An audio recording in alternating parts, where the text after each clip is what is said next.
बिस्मिल्लाहिर्रहमानिर्रहीम। अस्सलाम वालेकुम नादरीन, आप यूट्यूब चैनल देख रहे हैं। मैं इमरान खान हूँ। जो सबसे इंपॉर्टेंट और बड़ी खबर जिसके ऊपर बहुत ज़्यादा डिस्कशन हो रही है, पूरे पाकिस्तान में रोला पड़ा हुआ है, वो इमरान खान साहब का आर्मी चीफ को लिखा गया ख़त है। मुख्तलिफ लोग इसके ऊपर मुख्तलिफ तज्ज़िये कर रहे हैं। कुछ लोगों का ये कहना है कि आर्मी चीफ के पास क्यों चले गए और उन्हीं के खिलाफ तो जद्दोजहद है।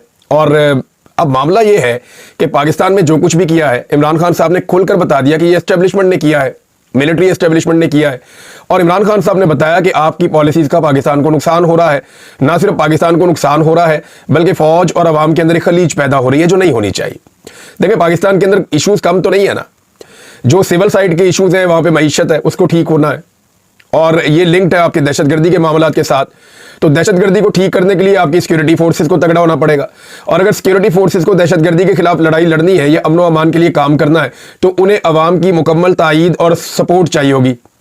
अब अवाम की मुकम्मल तायीद और सपोर्ट उनके साथ है नहीं, और वहाँ मुखालफत बढ़ती जा रही है। मुखालफत बढ़ने की वजह जो है, इमरान खान साहब ने 6 वजूहत बता दी कि जनाब ये जो चीज़ें आप कर रहे हैं और आपकी वजह से हो रही हैं, इन चीज़ों को आप ठीक कर दें। अब इसको कुछ लोग डील का नाम दे रहे हैं। मैं इसको और सिंप्लीफाई करूं तो इमरान खान ये कह रहे हैं कि फौज अपने आईनी किरदार के अंदर वापस जाए बतौर इदारा, और सियासत के अंदर मुदाखलत बंद करे। ये जो पॉलिटिकल इंजीनियरिंग हो रही है, इसको बंद किया जाए। पॉलिटिकल विक्टिमाइजेशन जो है उसको बंद किया जाए। इंसानी हकूक की पामालियां रोकी जाए, और जो अदलिया के साथ किया जा रहा है बाकी जगहों पे, ये खेल बंद किया जाए।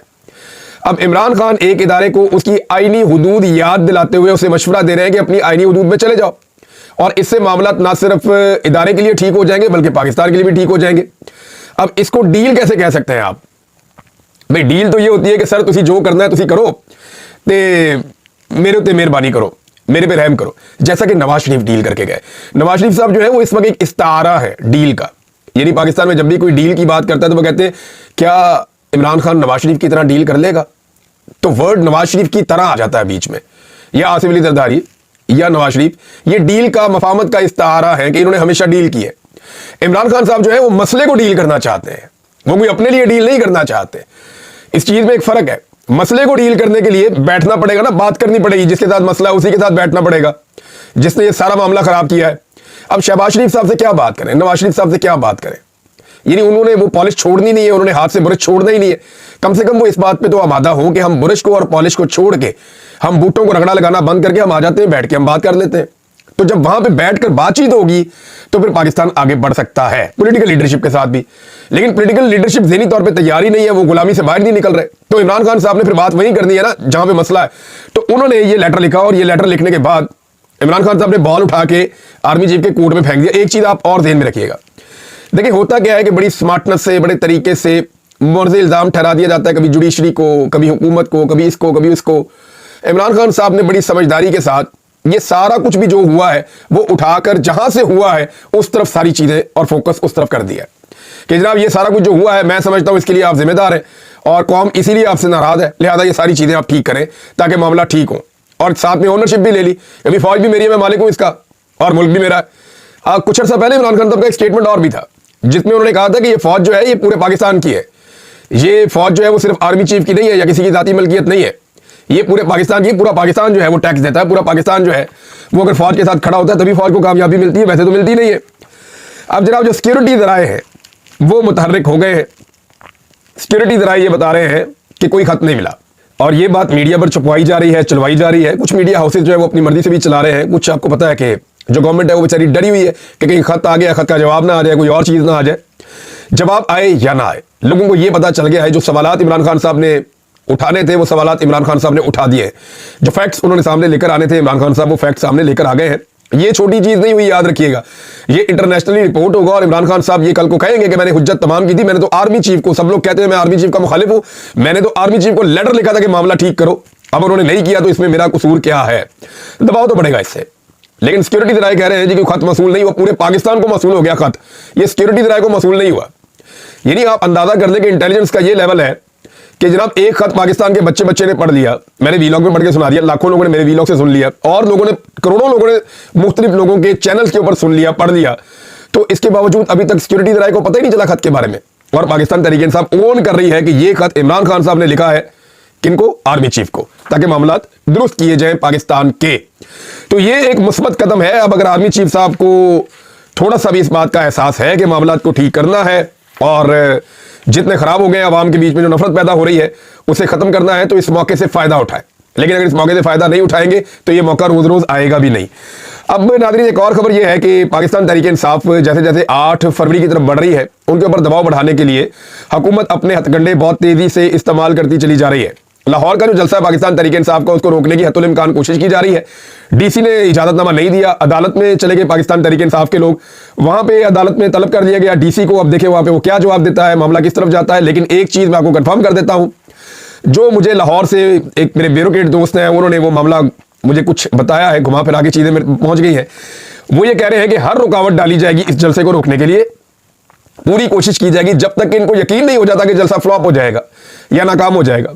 अगर तो इस हुकूमत को इस बात का यकीन हो गया कि जलसा फ्लॉप होगा, लोग नहीं निकलेंगे, तो ये ऐन मुमकिन है कि आखिरी वक्त में परमिशन देके पाकिस्तान तहरीक-ए-इंसाफ को गंदा करने की कोशिश करें और एक जमहूरी किस्म का एक ड्रामेबाजी पाकिस्तान में करने की कोशिश करें। देखिए जी हमने तो परमिशन दी, लोग आए नहीं। लेकिन दूसरी जानिब रुकावटें फिर भी मौजूद रहेंगी सिक्योरिटी के नाम के ऊपर कि जनाब यहाँ पे आगे क्रिकेट मैचेज और ये वो सारी चीजें हो रही हैं। लिहाजा हुकूमत को अब समझ नहीं आ रही कि करें क्या। और इससे बड़ा मसला हुकूमत को एक और दरपेश आ गया। ये मसला मैं अब आपको बताता हूं, आप बड़ा इंजॉय करेंगे। बड़ा मसला यह है कि पाकिस्तान में आईसीसी का इवेंट आ रहा है और क्रिकेट मैचेस होने हैं पाकिस्तान में और इंटरनेशनल टीमें आ रही हैं। इंटरनेशनल कुछ आपके गेस्ट भी आएंगे, ऑब्जर्वर भी आएंगे, मीडिया भी वहां पे मौजूद होगा। जो स्पोर्ट्स जर्नलिस्ट हैं वो पूरी दुनिया से आते हैं मैचेस देखने के लिए। अब मसला ये बना हुआ है कि स्टेडियम के अंदर मैचेस के दौरान इमरान खान के नारे लगने, क्योंकि जहां पे पाकिस्तान का नौजवान इकट्ठा हो गया, खड़ा होगा, तो नौजवान तो एक ही बंदे को जानते हैं ना पाकिस्तान में, वो जानते हैं इमरान खान को। वो तो इनको जानते ही नहीं है कि कौन है जनाब शहबाज शरीफ, तो कौन है जनाब फलान बंदा, तो कौन है फलां महकमे के अंदर तो कोई अफसर है, तो मिलिट्री एस्टेब्लिशमेंट, कोई नहीं जानते। नौजवान जानते हैं पाकिस्तान में इमरान खान को। उन्होंने उम्मीदें लगाई हुई है इमरान खान साहब से, और इमरान खान साहब ही वो वाहिद आदमी है जिन्होंने इसी खेल के मैदान में पाकिस्तान को वर्ल्ड कप ला के दिया वनडे का। वो बड़े तगड़े आदमी है, यहाँ पे भी उनका बड़ा नाम है। हुकूमत अपनी तमाम तर मुखालफत के बावजूद, अपनी तमाम तर बुग़्ज़ और नफरत के बावजूद स्टेडियम को उन्होंने दोबारा से रेनोवेट किया, लेकिन इमरान खान का नाम वो वहां से नहीं मिटा सके। वजह क्या है? वजह यह है कि इमरान खान खुद इतना बड़ा ब्रांड है कि उसका नाम ये मिटा ही नहीं सकते। अगर मिटाएंगे तो पूरी दुनिया के अंदर इनकी सुबकी हो जाएगी। इमरान खान का नाम कहां से मिटाएंगे? पूरी दुनिया के अंदर उसका नाम लिखा हुआ है। आप दुनिया के जिस भी मुल्क में चले जाए, बल्कि मेरा चैलेंज है शहबाज शरीफ को, मेरा चैलेंज है आर्मी चीफ को, मेरा चैलेंज है चीफ जस्टिस को कि आप आम आदमी की तरह जाएं दुनिया के किसी भी मुल्क के अंदर। मैं बहुत मुल्क घूमा हूं पिछले दिनों में, तो दुनिया के किसी भी मुल्क में आप चले जाएं और वहां जाकर आप किसी टैक्सी ड्राइवर के साथ बैठ के बताएं मैं पाकिस्तानी, वो कहेगा इमरान खान। आप किसी भी बंदे से जाके बात करें वो कहेगा इमरान खान। तो प्रॉब्लम यह है कि स्टेडियम के अंदर इमरान खान के नारे लगने के जो इम्कानात हैं उसकी वजह से बहुत परेशान है। और जो मीटिंग हुई है उनमें कुछ चीजें तय हुई। नंबर एक, ये भी कहा गया कि कुछ जाली ऑडियो का बंदोबस्त कर लेते हैं, जैसे ही कोई चौका छिक्का लगेगा तो वो दिखा दिया करेंगे। स्टेडियम की ऑडियो को मिनिमाइज किया जाए, जो स्टेडियम के अंदर से लोग नारे लगाते हैं वो ना दिखाया जाए। फिर एक मशवरा यह है कि जनाब लोगों को मोबाइल फोन ना ले जाने दें। अब लोग मोबाइल फोन तो पूरी दुनिया में स्टेडियम के अंदर लेकर जाते हैं, वीडियोस बनाते हैं, खुश होते हैं, एंटरटेनमेंट है, लोगों ने टिकट दिया हुआ, पैसे खर्चे हुए हैं, तो वो एकदम जो रात का मैच होता है या शाम का वक्त होता है तो उसमें मोबाइल लाइट्स लोग ऑन करते हैं और उससे एक बड़ा खूबसूरत मंजर बनता है कि यहाँ से ऑन होती है फिर ऑफ होती है, फिर लोग उसको एंजॉय करते हैं, वीडियोस बनाते हैं, डालते हैं। इससे खेल भी प्रमोट होता है और एक एक्टिविटी जनरेट होती है, तो पूरी दुनिया में अलाउड है। अब दूसरा ये भी एक मशवरा दिया गया कि जनाब या तो जाली ऑडियो वाला मसला किया जाए, इनकी ऑडियो को मिनिमाइज किया जाए या इनको मोबाइल फोन अंदर ना ले जाने दिए जाए। फिर एक और चीज है कि सिक्योरिटी को बहुत ज्यादा बढ़ा दिया जाए, सादा कपड़ों के अंदर बंदे रखे जाए और हर रो के अंदर बंदे इकट्ठे किए जाए। जैसे को नारे लगाने लगे तो उनको पकड़ लिया जाए, पकड़ के निकाला जाए, ताकि लोग डर जाए और डरने के बाद ये ना करें। लेकिन जब लोगों को पकड़ा जाएगा और पकड़ के सीट के निकाला जाएगा तो बाकी लोग वीडियोस बनाएंगे। जब वीडियोस बनेगी वो भी सामने आएंगी तो पता चलेगा जनाब इमरान खान का नारा लगाने पे बंदे गिरफ्तार हो रहे हैं और फिर गिरफ्तारियों से खौफ फैलाने की कोशिश की जाए। तो ये बहुत सारे ऑप्शन हैं, लेकिन जो मर्जी कर लें, पुट्ठे लमक जाए, पाकिस्तान की आवाम को और इमरान खान को ये दूर नहीं कर सकते। उसकी वजह यह है कि अवाम ने जिद पकड़ ली है कि जनाब हम तो इमरान खान के साथ खड़े हैं, और वजह यह है कि इमरान खान खुद बहुत जोरदार तरीके से खड़े। इमरान खान साहब खुद पीछे हट नहीं रहे, नीचे झुक नहीं रहे, और उसकी वजह से अवाम इमरान खान साहब का साथ नहीं छोड़ रही। अब नारे लगाने वालों को गिरफ्तार करेंगे तो एक नया रोला बन जाएगा। अब अगर खेल के मैदान में भी लोग अपनी मर्जी की बात नहीं कर सकते या नारा नहीं लगा सकते तो फिर कहां पे क्या होगा इस मुल्क में, आप अंदाजा कर सकते हैं। एक और चीज है नाज़रीन, ये खबर आई है मेरे पास, और बल्कि मैं आपको ऐसा करता हूं कि जुबैर अली खान साहब का ट्वीट है, वो पढ़ के आपको बता देता हूं। वो ये कह रहे हैं कि यूरोपीय यूनियन ने डिसाइड किया है कि वो रिव्यू करेंगे पाकिस्तान का जो GSP प्लस का स्टेटस है जून 2025 में। हालांकि ये स्टेटस पहले पाकिस्तान को ग्रांट किया गया था 2027 तक, यानी GSP प्लस के जरिए से पाकिस्तान के जो ताजिर हैं या बिजनेस कम्युनिटी है वो यूरोप की जो मार्केट्स हैं वहां पे अपना सामान ले जाते हैं बेचने के लिए, तो उसके ऊपर एक्स्ट्रा टैक्सेस नहीं पड़ते बल्कि ड्यूटी बहुत कम मिलती है, बाद नहीं भी ड्यूटी पड़ती, तो इसका वो फायदा उठाते हैं। लेकिन अब क्योंकि पाकिस्तान के अंदर इंसानी हुकूक की बदतरीन खिलाफ वर्जियां हुई है और स्पेशली जो मेन इशू है वो है फौजी अदालतों में सिविलियंस के ट्रायल का, उसकी वजह से अगर हमारा जीएसपी प्लस का जो स्टेटस है जो 2027 तक हमारा कंटिन्यू होना था वो इस साल रिव्यू में जा रहा है जून में, और अगर ये स्टेटस हमसे वापस ले लिया गया तो आइंदा कई सालों के लिए पाकिस्तान की जो बिजनेस कम्युनिटी है उसको नुकसान होगा और पाकिस्तान की जो एक्सपोर्ट्स हैं उनको भी नुकसान हो जाएगा। अब क्या ये रिस्क लेना है या नहीं लेना पाकिस्तान की हुकूमत ने, इस तरफ मैं आता हूं। लेकिन अगर आप जो आईनी अदालत के अंदर ट्रायल चल रहा है, 1 दिन का 2 दिन का काम था, सीधी सीधी बात है कि फौजी अदालत के अंदर सिविलियन का ट्रायल करना या नहीं करना। हमारे यहाँ पे मसला फंसा हुआ है पिछले कई सालों से कि जनाब करना है नहीं करना, करना है नहीं करना, कोई जज कहता है ये कर लेते हैं, कोई वो कर लेते हैं, जो हुकूमत आती है वो अपनी एक वजह दे देती है। यानी करना है या नहीं करना एक दफा डिसाइड करें। 2 दिन का काम है, 4 दिन का काम है, आइन इसके अंदर वादे होना चाहिए। इंसानी हकूक की बुनियाद के ऊपर आप आइन के मुताबिक चलते हैं ना, कानून जो है वो इंसानी हकूक से बाहर तो नहीं निकल सकता। आप दुनिया से हटके तो नहीं चल सकते, या आप किसी और सियारे से आए हुए हैं। पाकिस्तान की सुप्रीम कोर्ट जिस बात का फैसला इतने लंबे अरसे से नहीं कर पा रही, रोजाना समातें हो रही हैं, एक के बाद एक जो है वो नई वजह आ जाती है, एक के बाद एक नया कमेंट आ जाता है अदालत के अंदर से, दलाइल आ जाते हैं। वहां पे युगांडा एक मुल्क है, अंदाजा करें ये वो ममालिक हैं जिनकी मिसाल दी जाती थी कि गरीब कमजोर मुल्क, गए गुजरे मुल्क, तो जनाब युगांडा एक मुल्क है। वहां से जो खबर आई वो मैं आपको बता दूं, वॉइस ऑफ अमेरिका में छपी हुई है, बहुत सारे और अखबार आते हैं वहां पे छपी हुई है, आलमी सतह के ऊपर बहुत तेजी से छपी है, कल की ये डेवलपमेंट है। तो युगांडा की जो सुप्रीम कोर्ट है उसने बैन कर दिया है मिलिट्री ट्रायल सिविलियंस के लिए। यानी वहां सुप्रीम कोर्ट के तरीके वहां पे भी ये होता था ना, वहां का जो सदर है, वहां की जो हुकूमत है वो फौजी अदालतों को इस्तेमाल करती थी सिविलियंस के खिलाफ उन्हें सजाएं देने के लिए। जो सियासी मुखालिफा उठाओ फौजी अदालत में डाल दो। तो जैसे पाकिस्तान तहरीक इंसाफ के साथ हुआ कि क्योंकि पॉलिटिकल मुखालिफिन है उनको उठा के फौजी अदालतों में ले गए और एक खौफ पैदा कर दिया जनाब फौजी अदालतों का, और वहां पे ट्रायल करके सबको सजाएं भी दे दी। तो जो युगांडा की सुप्रीम कोर्ट है वो पाकिस्तान की सुप्रीम कोर्ट से बेहतर निकली, वो खड़ी होगी उस फस्तायत और जुल्म के खिलाफ। युगांडा की सुप्रीम कोर्ट ने कैटेगोरिकली ये फैसला दे दिया कि सिविलियंस का ट्रायल जो है वो नहीं हो सकता मिलिट्री कोर्ट्स के अंदर। हालांकि वहां की हुकूमत मुखालफत कर रही है जैसे यहां की हुकूमत भी करती है, लेकिन वहां पे कम से कम ऐसा तो हुआ कि उनके जज खड़े हुए और उन्होंने कहा ये नहीं हो सकता। अब पाकिस्तान के अंदर जो है ना अभी माहौल देखा जा रहा है और एक बीच का रास्ता ढूंढा जा रहा है, नजरिया जरूरत। मैं आपको ये बता रहा हूं कि अगर अदालत ने लूला लंगड़ा फैसला देना है ना तो इससे बेहतर है कि फिर वो फौजी अदालतों को इजाजत देके वो तुम पूरे पाकिस्तान के सारे सिविलियंस को, जो बंदा इमरान खान का नारा लगाए या जो बंदा पाकिस्तान तहरीक इंसाफ को वोट डालना चाहे या जो बंदा इख्तिलाफी आवाज रखता हो, सबको फौजी अदालतों में भेज के सजाए मौत दे दें। तुम सारे पाकिस्तान को पकड़ के फिर अदालत ने अगर यही करना है तो फिर ऐसे कर दे, एक ही दफा बेड़ा गर्क करे सारा। अब अदालत रास्ता क्या ढूंढ रही है, ये एक कमेंट है उससे आपको पता चल जाएगा। जो आईनी बेंच के सरबराह है वो जनाब कहते हैं कि सिविलियंस का मिलिट्री ट्रायल जो केस है गलत इस्तेमाल पर कानून को कलदम करार नहीं दिया जा सकता। यानी वो करेंगे ये कि ये जो हुआ ना पीटीआई वालों के साथ, ये गलत इस्तेमाल हो गया इस कानून का, लेकिन कानून को कलदम नहीं हम करते, कानून भी रहेगा। यानी फौजी अदालतें रहेंगी लेकिन ये सिविलियन वाला ट्रायल का ये वाला ऐसा ये वाला मामला निपटा देते हैं ताकि किसी तरह जीएसपी प्लस वाला मामला जो है वहां पे कोई रिलीफ मिल जाए, थोड़ा सा ओवरसीज पाकिस्तानी जो है वो हाथौला कर दें और थोड़ा सा जो है वो हुकूमत को रिलीफ मिले, जीएसपी प्लस में शायद बच जाए, यूरोपीय यूनियन में, अमेरिका में, बरतानिया में थोड़ी तनकीद कम हो जाए आर्मी सतह के ऊपर। तो वो ये सोच रहे हैं, लेकिन साथ ही साथ वो फौजी अदालतों को जिंदा भी रखना चाहते हैं। और भाई फौजी अदालतों का जो मामला है पूरी दुनिया के अंदर आप निकाल के पढ़ लें कवानीन, वो सिर्फ फौजियों तक महदूद है कि अगर कोई फौजी गद्दारी करे या कोई राज बेच दे या कोई ऐसी चीजें करे जो डिसिप्लिन की उनकी अपनी खिलाफ वर्जी, उनके अपने कानून की खिलाफ वर्जी, उनका अपना भी एक एक्ट है ना, उनका अपना एक कानून है, इदारे के अंदर पूरा सिस्टम बना हुआ है, उनके रूल्स हैं, जो वहां वायलेट करेगा उसको इदारे के अंदर सजा मिल जाएगी। होना तो यह चाहिए कि जो फौजी बाहर जुर्म करे उसको बाहर की अदालत देखे, जो वो इदारे के साथ या इदारे के अंदर जुर्म करे उसको इदारे के अंदर की जो उनकी अदालत जो डिसिप्लिन का जो तरीकाकार है वो वहां पे देखा जाए। लेकिन यहां उल्टी गंगा बह रही है, सिविलियंस को भी ले जाके फौजी अदालतों के अंदर ट्रायल किया जा रहा है।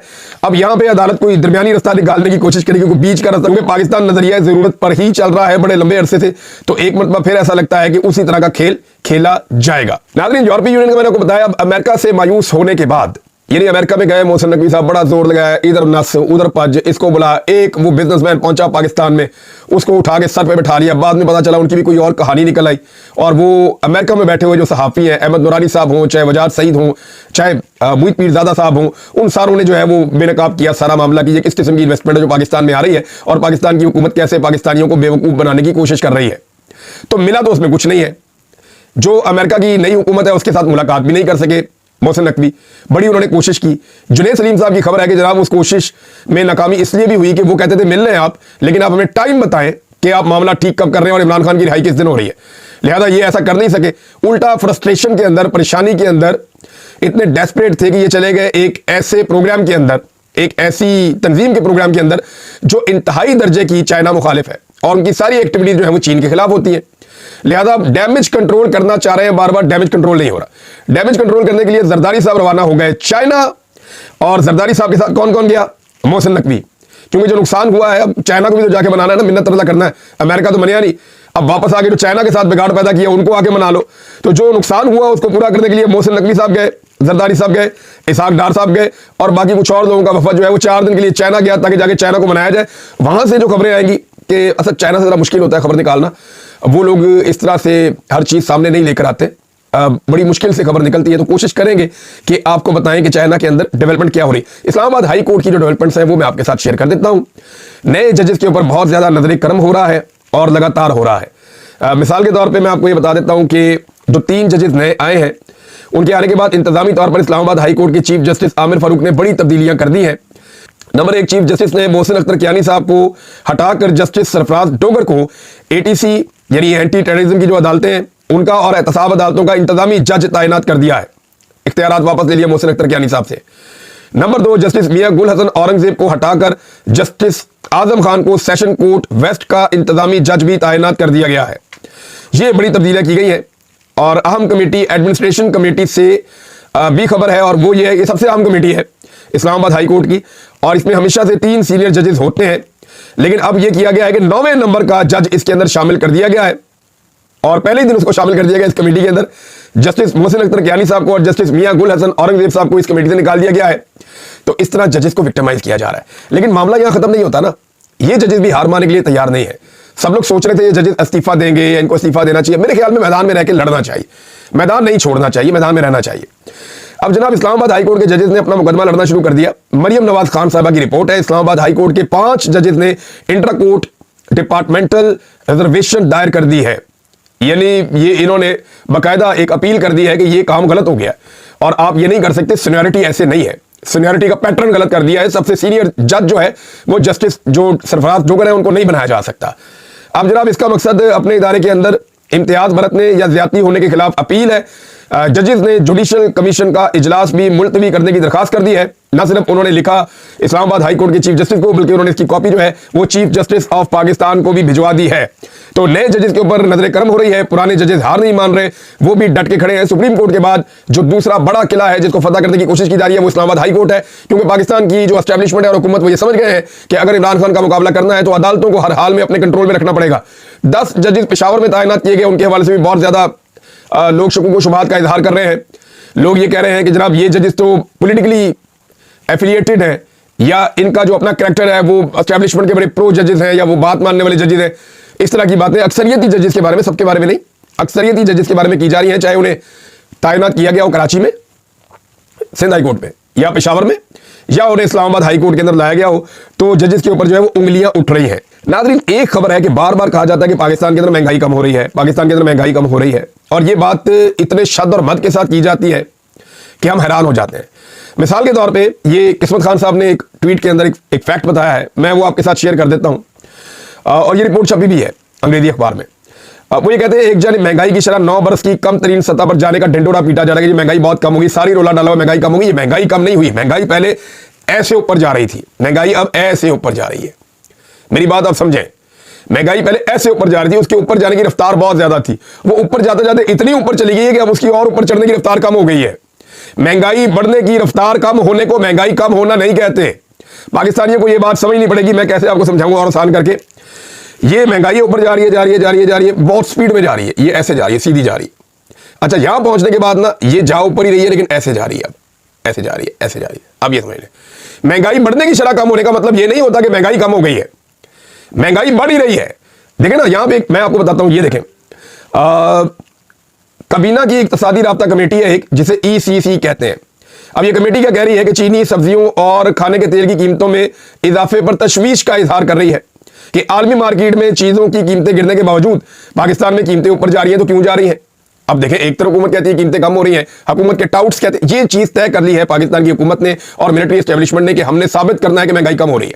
हालांकि महंगाई कम नहीं हो रही, महंगाई बढ़ने की शरह थोड़ी कम जरूर हुई है, लेकिन महंगाई लगातार बढ़ रही है। किसी एक चीज का मवाजना भी इमरान खान के दौर से नहीं कर सकते। चले काम करते हैं, महंगाई के ऊपर काम करते हैं, लोगों से भी बात करते हैं। मैं डाटा निकाल के लाता हूं, ना सिर्फ लोगों से बात करते हैं महंगाई के बारे में, बल्कि इसके बारे में कुछ और चीजें शेयर करते हैं कि इमरान खान के दौर में और अब कौन सी चीज कहां खड़ी है। अब तक के लिए इतने, अपना ख्याल रखिएगा, अपने चैनल का भी। अल्लाह।